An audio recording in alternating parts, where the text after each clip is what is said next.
అడ్డం వస్తే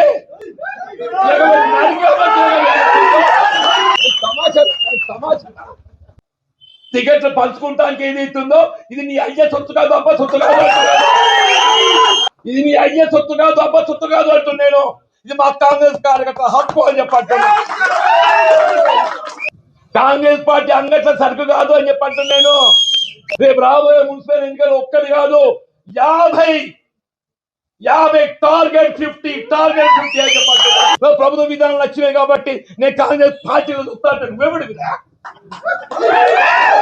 ఎవడురా అని చెప్పంటున్నాను. కాంగ్రెస్ పార్టీ అంతర్గత వ్యవహారాలలో జోక్యం చేసుకుంటే మాత్రం సహించేది లేదు అని చెప్పంటున్నా. నిజమైన కాంగ్రెస్ వాది, కాంగ్రెస్ పార్టీ కార్యకర్త వాళ్ళ కొరకే పోరాటం చేస్తా. కానీ సందులు వచ్చేటోళ్ళు, సందులు దూచేటోళ్ళు మాత్రం ఏదైతుందో సహించేది.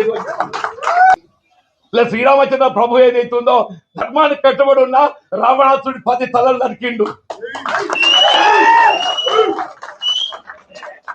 రావణాసుడి 10 తలలు నరికిండు.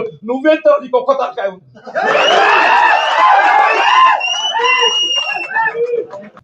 పది తలలో పలిక శ్రీరామచంద్ర ప్రభువు మనకు ఆదర్శం అని చెప్పండి. నువ్వెంత ఒక్క తలకాయ.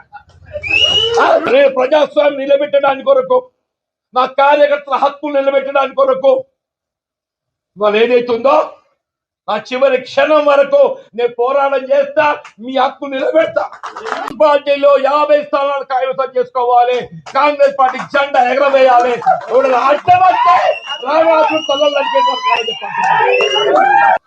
ఇవాళ పాండవులు అటువంటి అజ్ఞాతవాసం చేసింది. ధర్మానికి కట్టుబడ్డటువంటి పాండవులు ఏదైతుందో అజ్ఞాతవాసం చేసింది. ఇలా మనం అజ్ఞాతవాసం ఉన్నాం. పాండవులు కూడా మళ్ళీ మంచి దినాలు మన కూడా మంచి దినాలు వస్తాయి చెప్పారు. మన కూడా వాళ్ళు ఏదైతుందో మీకు నేనండా, నాకు మీరండా. మనకు కాంగ్రెస్ పార్టీ అన్న. మరిన్ని ట్రెండింగ్ వీడియోల కోసం న్యూస్ 18 తెలుగు యూట్యూబ్ ఛానల్ ను సబ్స్క్రైబ్ చేసుకోండి.